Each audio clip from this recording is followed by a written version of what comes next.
Le temple de notre expression démocratique et républicaine, c'est le débat contradictoire. Messieurs, dames, nous sommes très heureux que vous ayez choisi Congo 26 Télévision pour vous informer en ce net moment. Eh bien, vous nous suivez à travers le 26 provinces, à travers la République démocratique du Congo.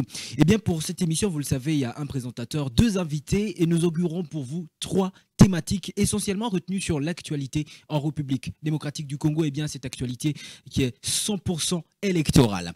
Alors, les grandes thématiques que nous allons devoir développer pour vous cet après-midi sont les suivantes. Nous commencerons par les élections dans le contexte sécuritaire actuel. Ensuite, nous parlerons du débat présidentiel. Est-ce un triomphe pour la démocratie? Nous finirons par la dernière thématique, les présidentielles, la carte de l'opposition qui est en train de se jouer à Pretoria, en Afrique du Sud. Et bien, pour répondre à ces trois thématiques, nous avons l'honneur, le bonheur d'inviter pour vous une coqueluche de cette nouvelle génération, des jeunes conscients de leur impact sur la sphère politique et dans l'engagement citoyen dans notre pays. Je vais commencer par ma droite. Je vais comme ça accueillir pour la première fois dans ce plateau Maître Stéphane Mouya. Il est communicateur du cadre d'action et des réflexions pour le peuple, CARFPE en sigle, et il est de la société civile. Bonjour et bienvenue, maître. Bonjour, merci. Très content que tu aies accepté notre invitation et surtout d'être de notre cet après-midi. Le plaisir est partagé. Et là, on a en commun un petit problème que je pense qu'on va régler tout au long de cette émission. Les yeux. Merci beaucoup, maître Stéphane. Et de l'autre côté, à ma gauche, il a changé de fauteuil parce qu'il a peut-être changé aussi de penchant politique, on le saura. Il s'agit du très controversé Dieu merci Moliki. Il est analyste, juriste et panafricaniste. C'est la deuxième fois pour lui d'être avec nous dans ce débat contradictoire. Bonjour et bienvenue, cher Dieu merci Moliki. Bonjour, merci, cher Jade. J'aime bien ces qualificatifs-là, des controversés. Merci. D'ailleurs, aujourd'hui, j'ajouterais de versatile. On a essayé d'analyser toutes les émissions où tu passes, toujours là à la défensive et à l'attaque en même temps. En même temps, oui. Moi, je crois que c'est une qualité. Hein. Déjà, on venait de me le dire aujourd'hui que c'était une qualité plutôt. C'est un défaut entre nous. Et après, aujourd'hui, je suis aussi heureux que tu aies prévu de nouer ta cravate autour de ton cou. Tu es sur ton 31 comme à la dernière promesse. Au moins, toi, tu réalises tes promesses. Oui, toujours. Voilà. Très bien. Mais avant de plonger dans les fonds de ces trois grandes thématiques, chers téléspectateurs, nous allons regarder en 30 secondes cette vidéo. Nous partirons du côté de l'hôtel Hilton où, après pratiquement plus de 5 ans, ce poignet de main a fini par se serrer entre le candidat Martin Fayulu et Félix Tshisekedi dans le cadre des concertations entre la Commission électorale nationale indépendante et les candidats à ces présidentielles. On va regarder ensemble et on se retrouve juste après.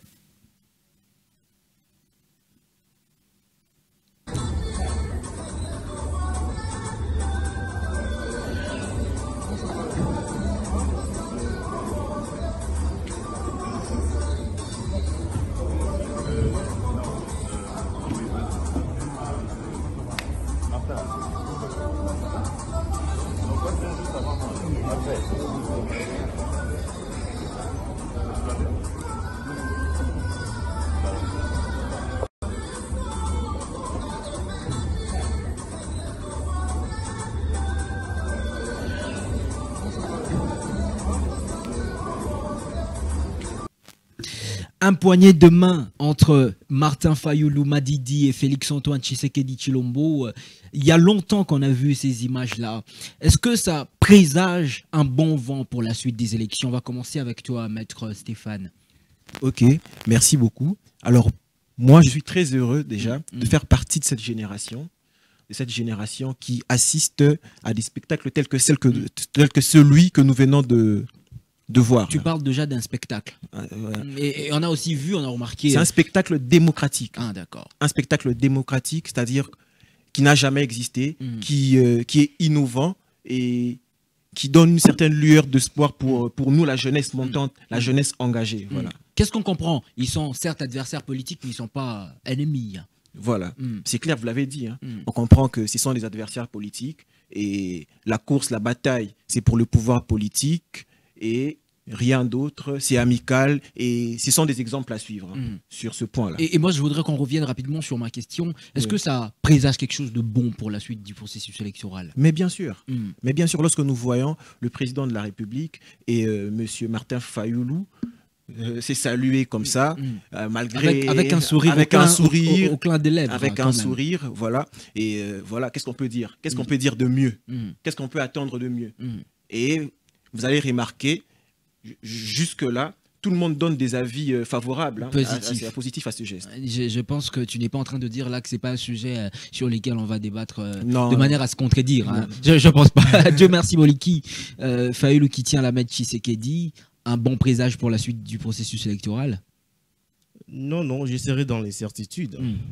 Tu penses que c'est juste pour, comme il a dit, faire un spectacle? Il y a quelqu'un qui a dit l'occasion fait le larron. Hein.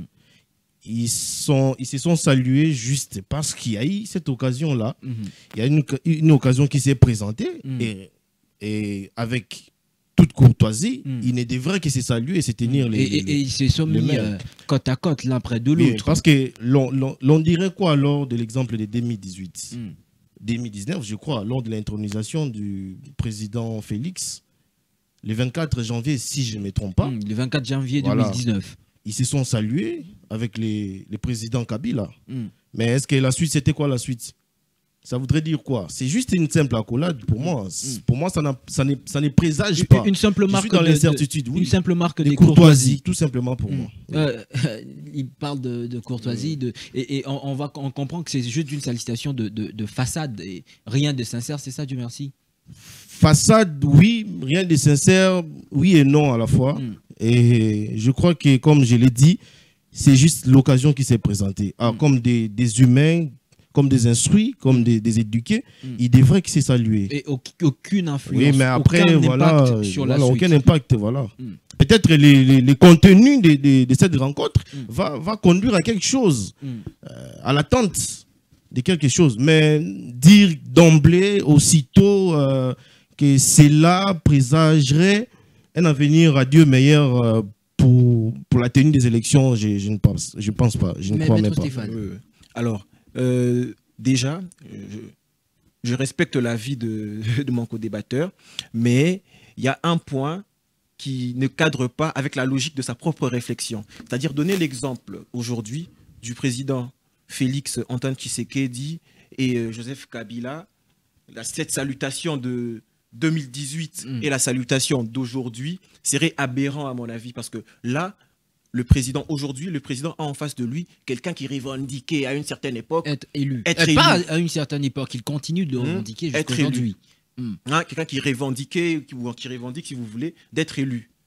Et là, c'est très différent. C'est-à-dire que ce sont des adversaires directs. Et Martin Fayoulou l'a toujours clairement annoncé, énoncé auprès de tous. Et c'est différent. Donc, c'est vraiment un spectacle démocratique que nous devons vraiment encourager. Applaudir. Tout autant que mon co-débatteur, je respecte son point de vue, mais il se trompe lui également. Parce que qu'est-ce qu'il dira du président Félix Antoine Tshisekedi avant 2018? Son combat, le combat qu'il a mené, c'était quoi? C'était de booster, de mettre hors pouvoir le président Kabila. Mais après, l'occasion, comme j'avais dit, l'occasion a fait les larrons. Que le 24 janvier, ils se sont embrassés tout simplement. Et après, ça veut dire quoi? Justement, ça ne veut rien dire pour moi en ce moment. Bon. On a encore quelques 2 minutes. On ne va pas s'éterniser là-dessus, mais il faut dire quand même qu'avant la prestation de serment du président Félix Antoine Tshisekedi, il a même parlé du 24 janvier 2019. 2019, excusez-moi, j'avais dit 2018 avant, 2019, le 24 janvier 2019. Avant cette prestation de serment, le président Félix Antoine Tshisekedi a tenu un discours auprès de sa base qui représente aussi une grande frange de la population. Disons que désormais, l'allié de l'UDPS serait le président Joseph Kabila. Et quelques temps après, il y a eu... 2 ans après. Non, pas quelques temps. Allons-y. Je suis avant la prestation de serment et pendant la prestation de serment. Et pendant la prestation de serment, il y a eu cette accolade. C'est-à-dire que c'est une logique assez préparée. Là, c'est très différent. C'est très différent. C'est-à-dire qu'on part avec des opposants de part et d'autre. C'est-à-dire qu'il n'y a jamais eu des tentatives de conciliation de M. Martin Fayoulou ou bien du président Félix Antoine Tshisekedi. Et ça, c'est un exemple démocratique à applaudir, j'insiste là-dessus. D'accord, très bien. Une dernière question, je pense qu'on va se la partager en 1 minute. Je vais commencer avec Dieu merci Moliki, évidemment. Est-ce que tu penses que c'était voulu par la CENI que Martin Fayoulou et Félix Tshisekedi se mettent côte à côte? Question de renvoyer un belle image. Vous avez vu ce pléthore de caméras qui sont présents qui ont été présents à ce moment-là à l'hôtel Hilton. Cher Jade, moi parfois j'ai du mal. Hein. Parfois peut-être que je me trompe. Mais la façon dont on nous éduque en politique ou en RDC, ça me fracasse énormément. Parce que les acteurs politiques, quelles traces ces gens-là nous laissent-ils par rapport au comportement individuel ou un comportement politique? Je vais m'expliquer pourquoi je le dis ainsi. Parce que ces gens-là se comportent d'une manière parfois à nous blesser nous-mêmes, mais après, ils nous démontrent autre chose. Et ça, moi, je ne supporte pas. En tant que jeune aujourd'hui, je ne suis pas d'accord avec ça. Je ne suis pas d'accord, je ne serai jamais d'accord. Peut-être le jour où je vais moi-même m'engager très activement en politique, peut-être les exigences politiques vont m'échanger, vont m'influencer, ton point de vue. Mais jusque-là, je reste un peu dubitatif par rapport au comportement que nous réserve la classe politique aujourd'hui. Et moi j'aimerais qu'on revienne sur la question. Évidemment. Tu penses que c'était voulu, ce côte à côte Tshisekedi-Fayoulou, pour renvoyer quand même une belle image des votes? Logiquement, dans la logique politique, en tout cas, je ne vois aucun péché dans ça. Mais pourquoi j'ai parlé de l'éducation? Parce que dès que vous sortez de ces plateaux, vous interrogez 1 ou 2 Congolais, 2 Cunois, ils vous diront le contraire. Ils vous diront non mais c'est quoi ça, tout ça. Ils auront des avis peut-être un peu différents du mien. Mais moi, je trouve que dans la logique politique, c'est tout à fait normal que parfois, très souvent, il peut arriver qu'on n'aille pas à dire les mêmes mots. Cela ne veut pas dire qu'on sommes on est d'office ennemis. Et donc il n'y avait pas besoin qu'on les mette côte à côte. Voilà, moi je trouve que c'est une logique assez normale. Parce que les élections telles que perçues aujourd'hui, ils augurent déjà un mauvais présage. Et la CENI, en tant qu'institution d'organisation des élections et institution d'appui à la démocratie, elle veut quand même aussi sauvegarder son image. Alors, voulant sauvegarder son image, elle doit mettre en attente les 2 parties. C'est quoi les 2 parties aujourd'hui? C'est les régimes qui organisent évidemment par le truchement de la CENI des élections et l'opposition qui n'a cessé jamais d'éclamer que les élections, le processus a été déjà entanché d'irrégularité depuis le commencement du lancement de ces processus électoraux. C'est ainsi que vous présagez en tout cas un meilleur avenir pour qu'il n'y ait pas après de contestation. La CENI en tout cas se doit de se déployer de cette façon-là pour mettre les 2 parties en accord. Parce que pourquoi? Peut-être si demain, je ne sais pas, je ne suis pas un prophète de bonheur ou de malheur pour dire que c'est peut-être que le président Félix gagnera toujours les élections. Alors, on doit se mettre déjà d'accord aujourd'hui. Est-ce que si demain, c'est X ou Y qui gagne les élections, qu'il n'y ait pas contestation pour dire que non, voilà, déjà nous, déjà bien avant, on revendiquait déjà. On avait déjà dit que ces processus étaient déjà mal enclenchés. Alors la CENI veut construire les partis. Moi, je trouve que c'est de la logique, à mon avis. Et très bien. Est-ce que, je vais revenir avec toi, Maître Stéphane, est-ce que la CENI a voulu ce côte à côte pour essayer de donner une bonne image par rapport à l'organisation de ces élections?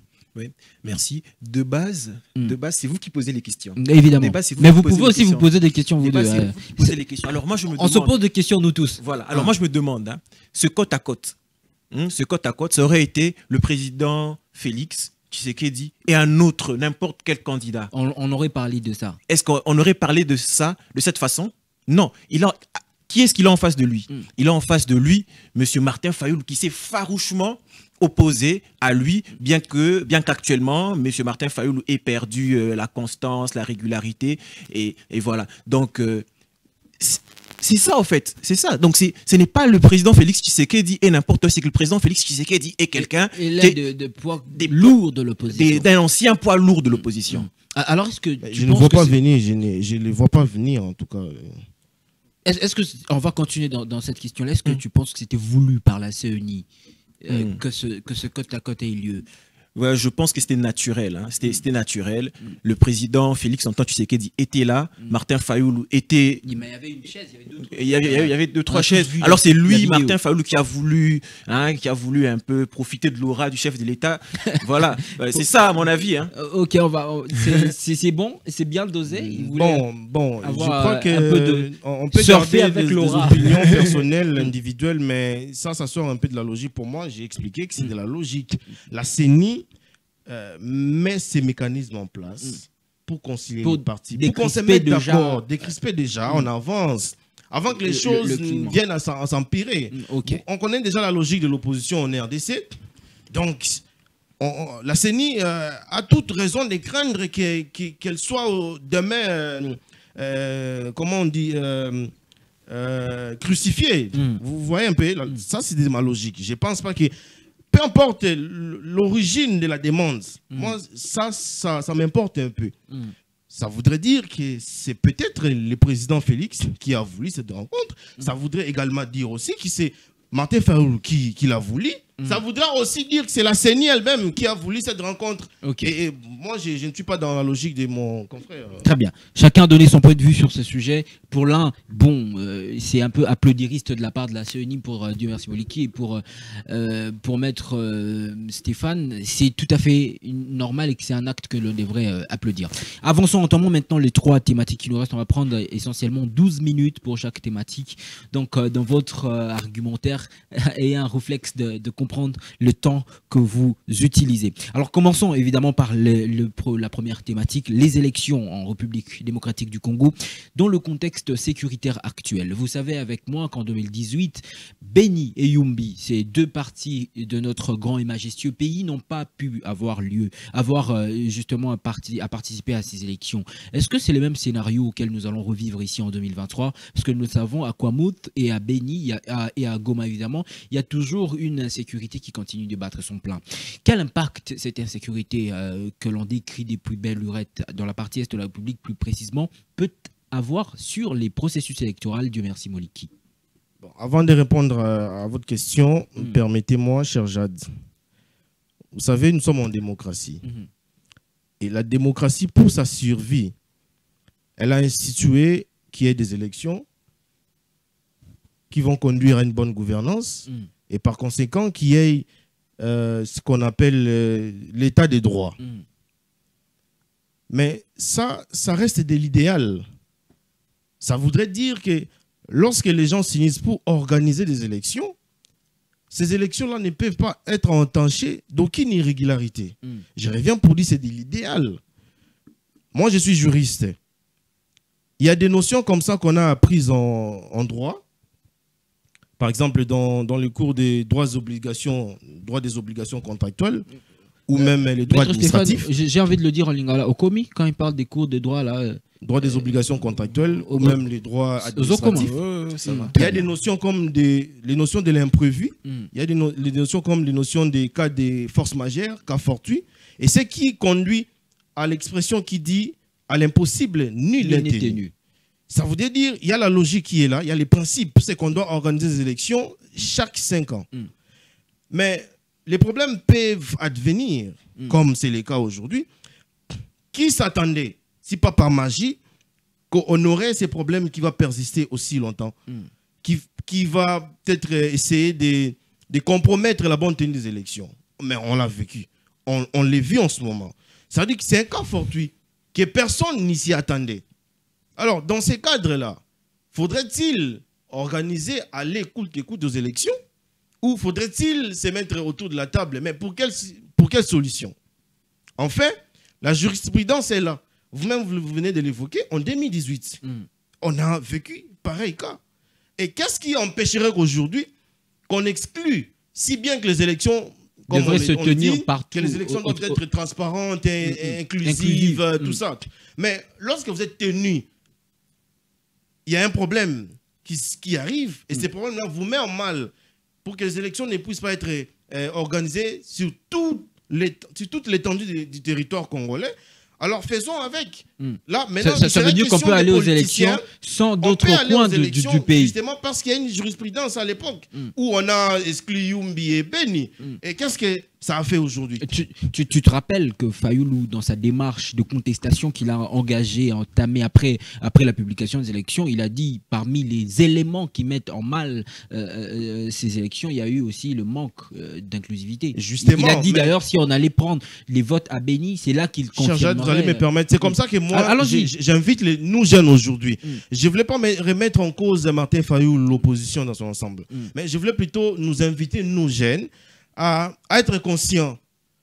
Vous savez, ces problèmes-là, lorsque l'opposition revendique à tout bout des champs, c'est pas si mal, mais ils doivent plutôt être réalistes.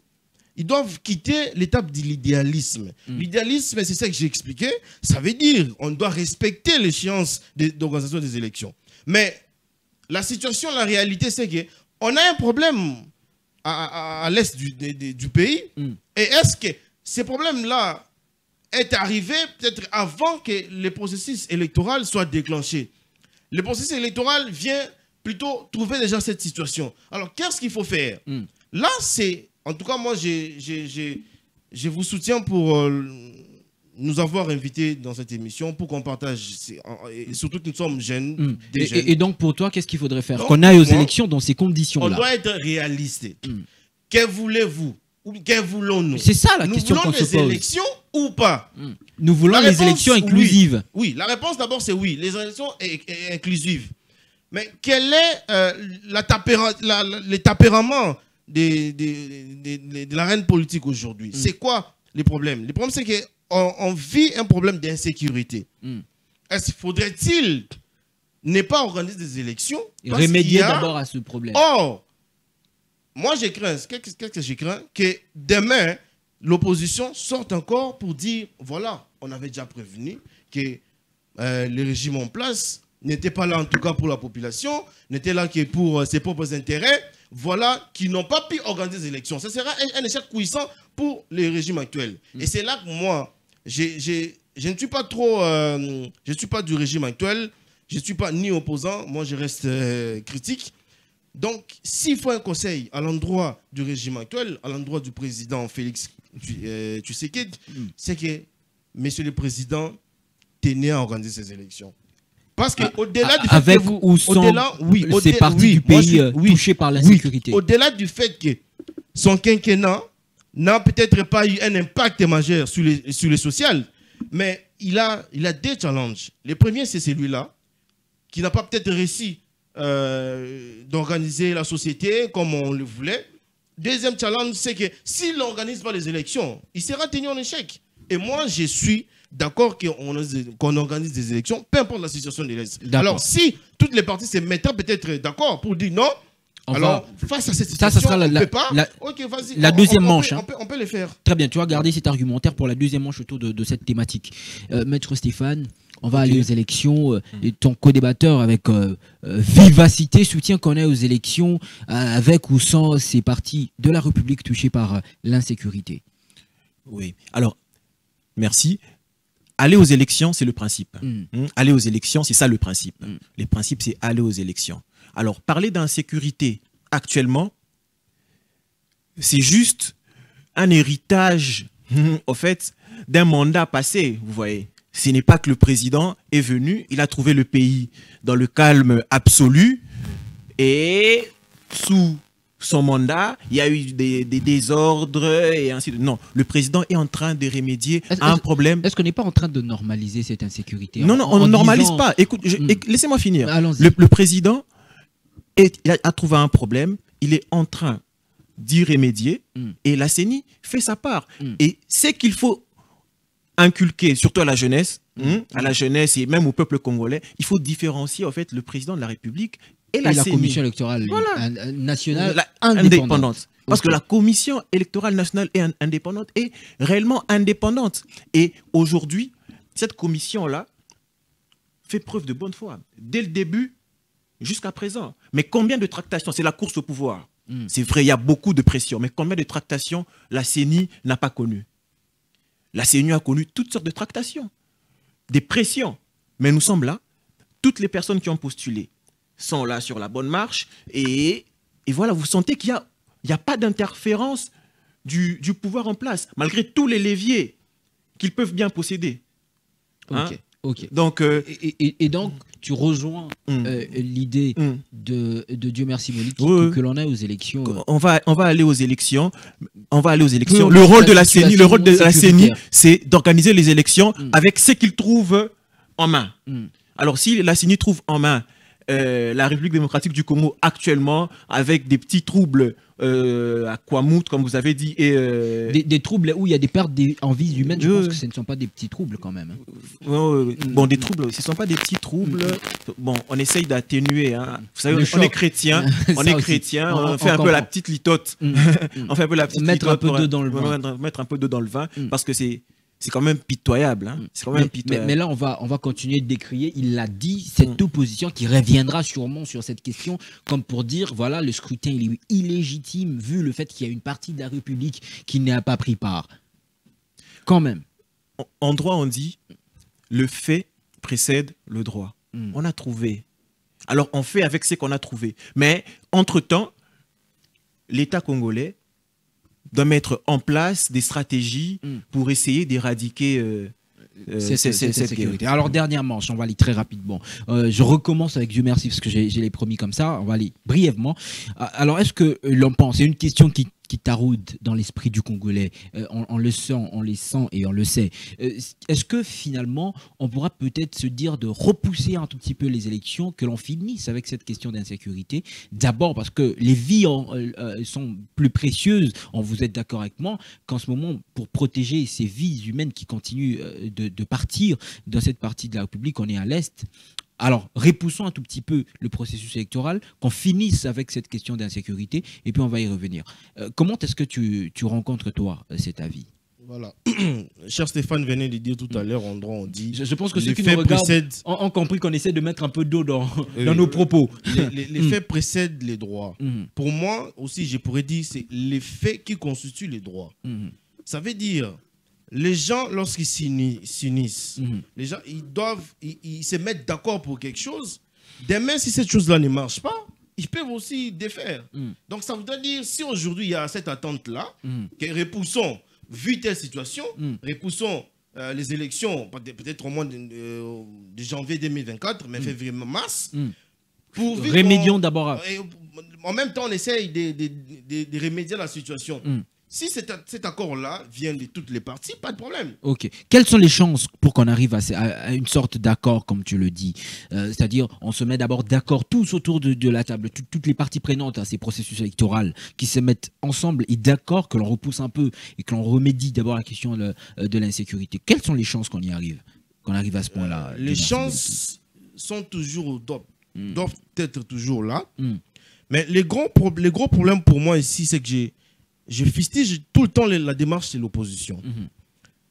Parce qu'il semble-t-il que l'opposition demeure dans l'idéalisme. Pendant que nous vivons, la réalité, c'est qu'il y a fait au niveau de la partie est de notre pays. Goma, plus explicitement. Alors, que l'opposition soit claire, que l'opposition soit juste à dire que, vu cette situation, repoussons les élections. Soit, vu cette situation, faisons avec. Parce qu'on a connu déjà un cas par le passé. C'est clair, c'est net et clair. Et c'est une jurisprudence. On doit fixer ces options-là maintenant. Peut-être maintenant, parce qu'il y a rencontre entre les présidents et le président de la commission électorale indépendante, avec la CENI, le président de la République et l'opposant Martin Fayoul. Très bien. Qui se mettent d'accord. Repoussons, soit ne repoussons pas, repoussons parce qu'on doit organiser aussi les élections. On doit d'abord remédier à la situation qui prévoit à l'est du pays. Qui prévoit à l'est du pays. Très bien. Là, ça sera fait. Par contre, moi, je ne suis pas du même avis. C'est ça le débat contradictoire. Je ne suis pas du même avis. Moi, je pense qu'il faudrait, au fait, respecter le calendrier électoral. C'est-à-dire que le calendrier a été adopté, toutes les parties prenantes ont approuvé et il faut respecter les calendriers électoraux pour ne pas créer de jurisprudence qui n'en valent pas la peine dans les futurs. Hein, vous savez, on est là, on est en train d'hériter d'un pays. Hein, on est en train d'hériter d'un pays. Et il faut être exigeant envers ceux qui nous précèdent dans la gestion de ce pays. Mm. Vous voyez ce que je veux dire? Donc, on doit respecter le calendrier électoral pour nous pousser aussi, nous, une fois aux commandes, un jour, si Dieu le veut, bien sûr, à être regardant sur les délais. C'est très important pour l'avancée d'une démocratie. Donc, il ne suffit pas seulement de faire des accolades pour montrer que tout va bien. Des poignées de main. Mais il faut aussi respecter le calendrier électoral. Mais comme on dit, les faits précèdent le droit. Ah, c'est ce que vous m'apprenez, hein, carrément. Comme on dit, les faits précèdent le droit. Il y a beaucoup de faits en République démocratique du Congo. Et parfois, parfois, il ne faut pas trop mettre un gros coup de poing. Voilà. Très bien. Je permettez, mais là, Stéphane ne me contredit en rien. Je crois qu'il est redondant, mais d'une autre manière sur mes propos. Peut-être qu'il a pris un autre angle. On va avancer, on est en train d'être châtié par le temps. Parlons maintenant, après, on est quand même d'accord des avis des uns des autres. Il est peut-être important, pour Dieu merci, que l'on se mette autour d'une table, qu'on définisse les opinions et les avis des uns des autres maintenant, avec toutes les parties prenantes. Mais pour Maître Stéphane, on doit obligatoirement aller aux élections et respecter le délai prévu dans la feuille de route de la Commission électorale nationale indépendante. Alors, deuxième thématique, on va aller rapidement cette fois-là. Le débat présidentiel, on le sait, organisé bien sûr sous la houlette du CESAC et évidemment du Conseil supérieur de l'audiovisuel du Congo. Du mercredi 15 novembre au samedi 25 novembre, il y aura une série d'émissions télévision, je pense à la chaîne nationale, la radio-télévision congolaise, avec des candidats présidents de la République face à une brochette de journalistes. Et la question qu'on se pose rapidement, cette fois je commence avec Maître Stéphane, est-ce là un triomphe finalement de la démocratie? Dès le départ, quand il y avait des pressions, parce qu'il faut dire que ces débats, on en parle aujourd'hui parce qu'il y a eu une pression des certains acteurs. Des certains acteurs des médias qui estimaient qu'il fallait, pour favoriser la démocratie, il fallait réunir les candidats. Réunir les candidats autour d'une table, en posant des questions, en faisant un débat. Moi, dès le départ, j'étais contre cette idée. J'étais contre cette idée. Il faut que chacun parte avec ses propres chances. Là, on a 24 candidats. 26 d'ailleurs. 26 maintenant. Je n'étais pas au courant. On a 26 candidats. Bon, 24 validés par la CENI, 2 autres qui ont été rajoutés par la Cour constitutionnelle. Oui, évidemment. Alors, il y a 26 candidats aujourd'hui. Organiser un débat contradictoire des 26 personnes. Franchement. Et tout le monde veulent débattre avec le chef de l'État. Vous ne voyez pas que, selon vous, dans la logique des choses, on sort de la politique, dans la logique des choses. Est-ce que c'est vraiment... vous êtes politicien, on enlève la casquette du chef de l'État, on met politicien. Vous êtes politicien. Est-ce que c'est vraiment opportun pour vous de débattre avec 26 personnes? C'est d'ailleurs avantageux pour eux. Ça va donner un coup de pouce à leur campagne. Un coup de pouce à leur campagne. Moi, dès le départ, j'étais contre. Je voulais que chacun parte par ses propres efforts. Chacun parte par ses propres efforts. Okay. Et pour moi, d'ailleurs, on a aligné le chef de l'État avec 2 autres personnes. C'est ça, non?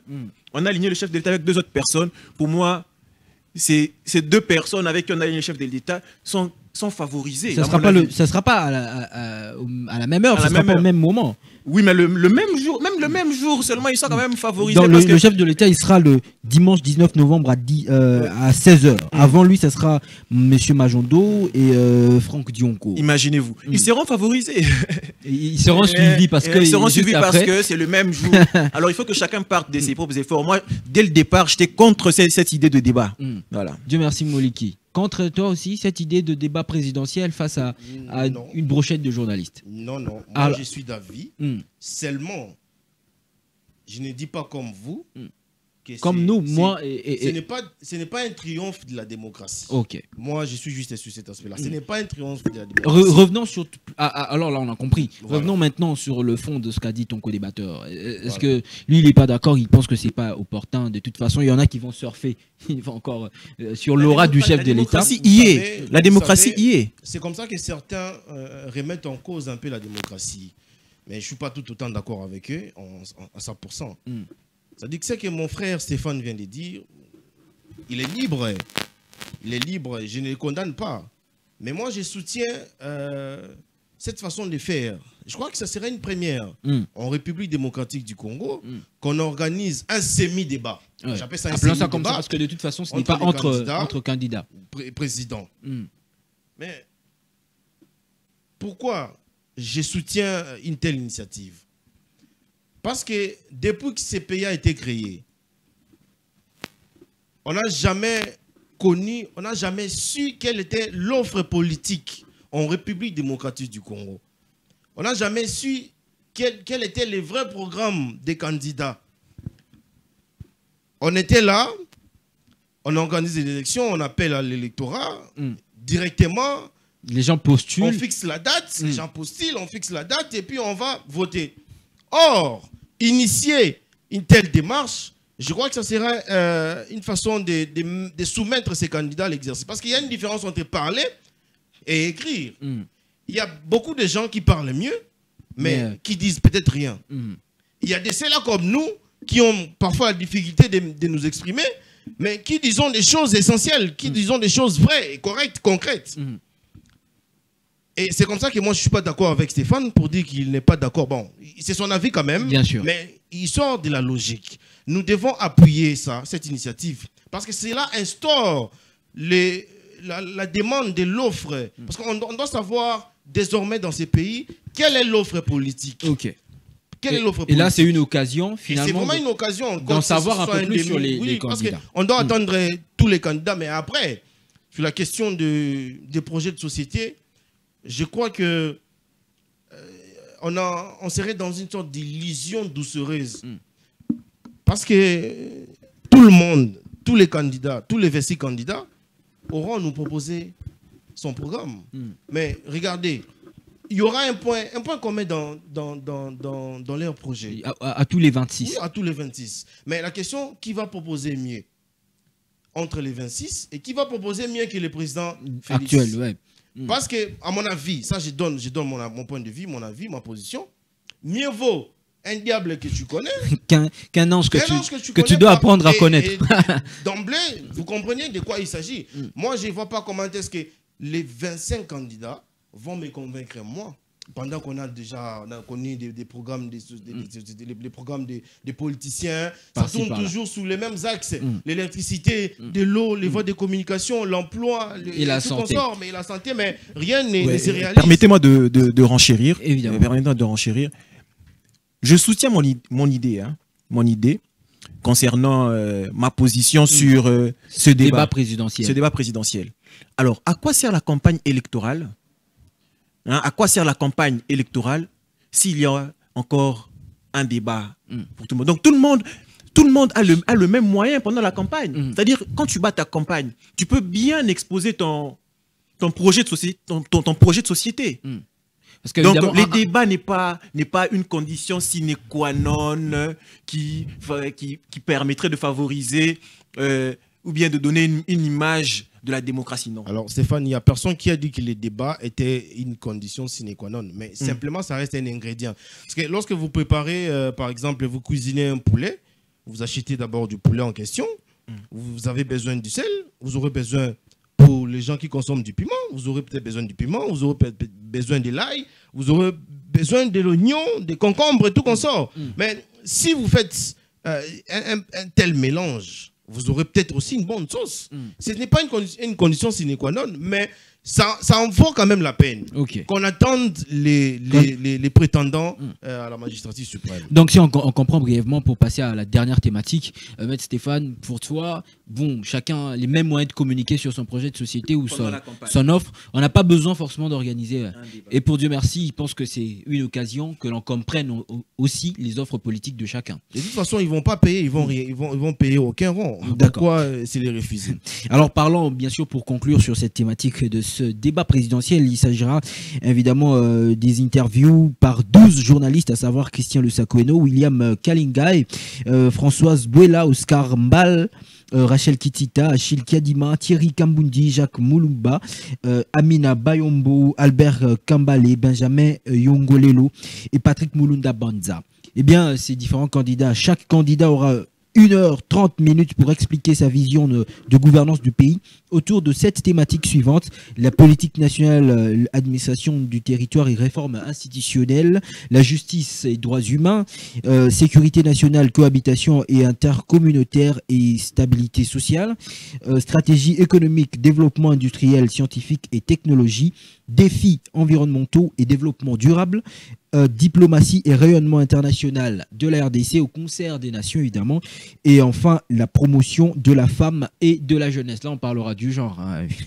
On attend les candidats à ces présidentielles se prononcer autour de ces 7 thématiques. Prenons pour nous notre dernière thématique. On parlera cette fois-là du conclave de Pretoria. On les attendait certes à Genève pour rechanter la partition de 2018, mais les opposants à ces élections présidentielles face à Félix Tshisekedi ont choisi la terre sud-africaine pour pouvoir se réunir en vue d'une tractation pour avoir un candidat comme elle d'opposition. En ce net moment, il y a déjà des délégations des différents candidats, notamment la délégation de Moïse Katumbi, de Martin Fayulu, de Matata Mponyo et d'autres qui sont favorables bien sûr à ce candidat quand même, contrairement à ce que veut le candidat d'Élysée Sesanga qui dit qu'il ne faut pas forcément qu'il y ait un candidat comme elle d'opposition pour battre Félix Tshisekedi. On va en 5 minutes, c'est là qu'on va finir, prendre d'abord ton avis. Est-ce finalement possible que nous trouvions un candidat commun d'opposition? Bon, vous savez, tout est possible aux hommes, hein, parce qu'ils sont capables de générer des solutions, de trouver des solutions à tout moment. Mais au demeurant, connaissant l'opposition en République démocratique du Congo, je ne dois pas être un prophète des malheurs. On connaît déjà comment est-ce que cela prend fin. Ils organisent comme ça des voyages à Pretoria. À quelques semaines, toujours, hein, quelques semaines voilà, des élections. Pour essayer de se mettre d'accord s'il faille vraiment avoir un candidat de l'opposition ou pas. Bon, après tout, ça va de leur liberté, de leur choix, de faire tout ce qu'ils veulent en ce moment. Mais je crois que cette question-là ne m'intéresse peu. En tout cas, je ne vois pas vraiment l'impact, parce qu'on connaît déjà. Je ne présage pas de façon négative, mais on connaît déjà. Dans cette question-là, on est déjà passé par là, du voilà, déjà vu. donc, Maître Stéphane, est-ce qu'il y aura un candidat commun de l'opposition? Bon. Déjà, avec le contexte actuel politique de la République démocratique du Congo, parler d'opposition dans notre pays serait faire preuve de bonne éducation. Parce que, fini cette phrase. Parce que l'opposition n'existe plus. C'est vrai, Dieu merci Moliki. L'opposition en tant qu'analyste politique. plus. je n'ai pas bien compris parce qu'il dit parler de l'opposition en République démocratique du Congo serait faire preuve d'une bonne éducation, parce que l'opposition en fait n'existe plus. Tel que nous l'avons connu avec le docteur Étienne Tshisekedi. Tu es d'accord? Tel que nous l'avons connu avec le docteur Étienne Tshisekedi. Tout ce que nous voyons aujourd'hui, à mon avis, ne peut pas être appelé opposition. C'est quoi? On appelle comment alors? À mon avis, ne peut pas être appelé opposition. Je n'ai aucune idée. Je ne suis pas d'accord. Mais ce n'est pas l'opposition que nous avons connue dans ce pays, dans ce grand pays du docteur Étienne Tshisekedi. Et donc, candidat commun ou non, c'est facile quand même. C'est trop facile. Non, dire qu'il n'y a pas de l'opposition en République démocratique du Congo, c'est quand même aller vite en besogne. Parler d'opposition, voilà, c'est une façon. C'est faire preuve de bonne éducation. Vous atténuez un peu ce sens-là. C'est juste ça. Il veut dire qu'il veut tout simplement dire qu'il n'est pas de l'opposition. Toi, tu rencontres. Alors que la Constitution, dans son article 6, les prévoit. Bon, revenons sur terrain. Est-ce que sur terrain, on sent l'opposition? Justement, il y a l'opposition, sauf que il y a un problème de mentalité, un problème d'éducation. Je crois que je l'ai dit au début de l'émission. C'est-à-dire que les politiciens, quand ils sont que ceux qui passent les locaux, c'est ça les modèles politiques. Or, ce n'est pas du tout ça. Et c'est comme ça que les gens, n'ayant pas compris que c'est des manigances, aujourd'hui, on peut récuser qu'il n'y a pas d'opposition. Parce qu'on ne les fait pas de la bonne manière, telle que l'opposition devrait être faite. Si il me dit ça, je serais d'accord avec lui. Mais dire qu'il n'y a pas d'opposition, c'est aller vite. C'est quand même non, je maintiens. Je dis avec le contexte actuel de la République démocratique du Congo, le pays du docteur Étienne Tshisekedi Mulumba, le grand opposant que nous avons connu, parler d'opposition maintenant République démocratique du Congo, c'est faire preuve de bonne éducation. Alors que moi, je ne vois aucune différence Entre aucune différence entre l'opposition d'hier d'hier et l'opposition d'aujourd'hui. Ils sont tous sur la même roue, en tout cas. On ne peut pas inventer la roue, c'est pareil.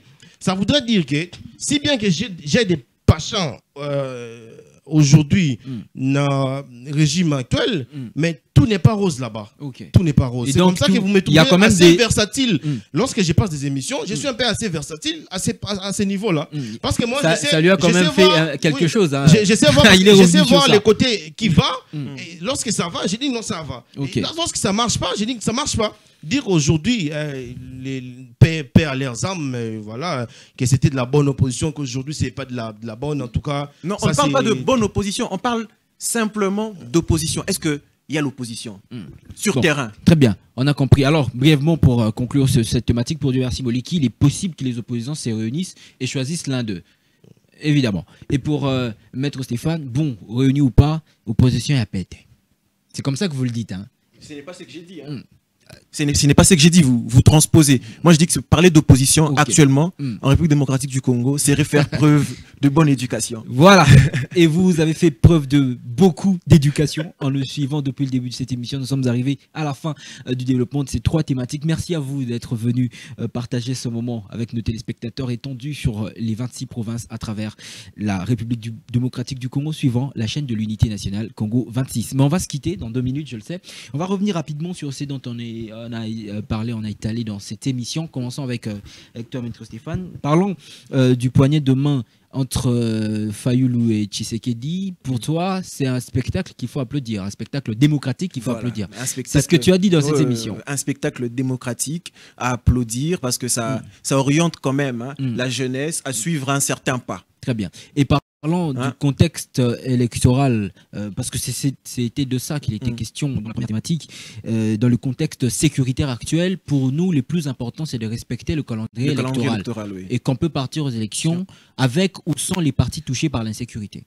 C'est-à-dire que j'ai évoqué un principe de droit, le fait précède le droit. Et en cette matière, on a des jurisprudences et on a un calendrier électoral, on a un canevas, des objectifs à suivre. Alors il faut foncer. Parce que le rôle de la CENI, ce n'est pas de maintenir l'ordre à l'est de la République démocratique du Congo, c'est d'organiser les élections. Très bien dit. Alors, on a aussi parlé du débat présidentiel. Et pour toi, ça ne vaut pas son pesant d'or et que c'est simplement battre de l'aile. Oui, en tout cas, ce débat n'a pas lieu d'être. N'a pas lieu d'être, à mon avis. Très bien. Et pour finir, nous venons de parler, bien sûr, de la carte de l'opposition qui est en train de se jouer à Pretoria. Et pour toi, tu as dit dans cette émission que ça ne sert à rien.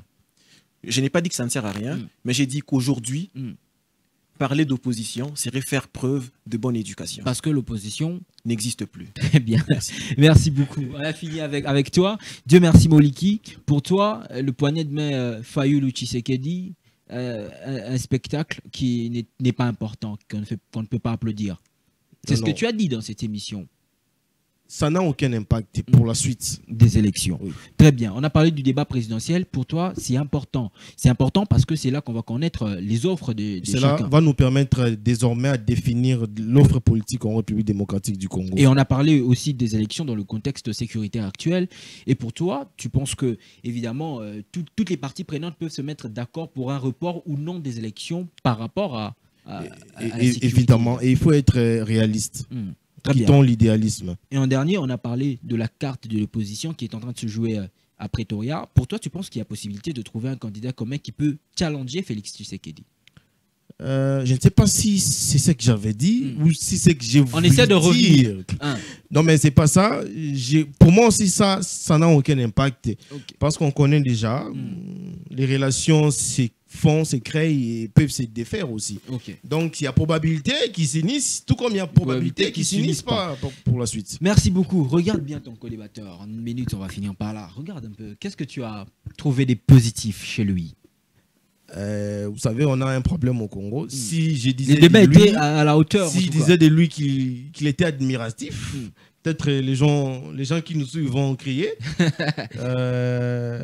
C'est que j'ai aimé qu'on soit sorti d'une même école, une école de droit.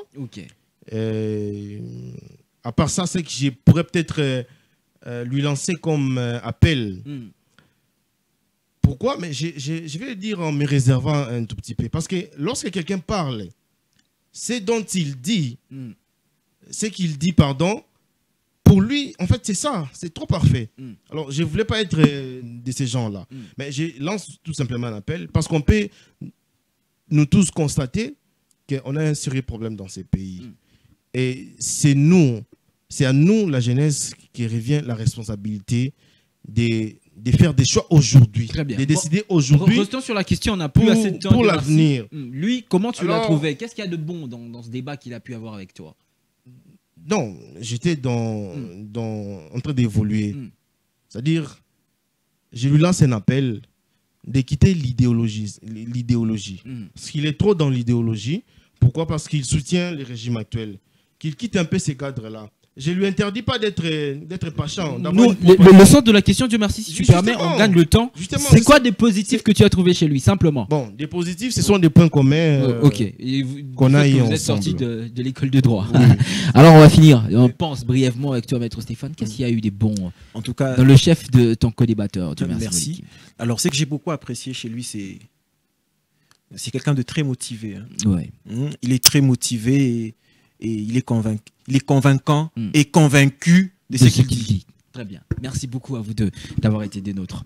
Merci surtout une fois encore à vous, chers téléspectateurs. C'est comme ça que nous concluons ce débat contradictoire. Nous allons prendre rendez-vous prochainement dans notre temple de notre expression démocratique, passez-moi le mot, et notre expression républicaine. C'est comme ça que nous dresserons nos fronts longtemps courbés et dans la paix bâtirons un pays plus beau qu'avant.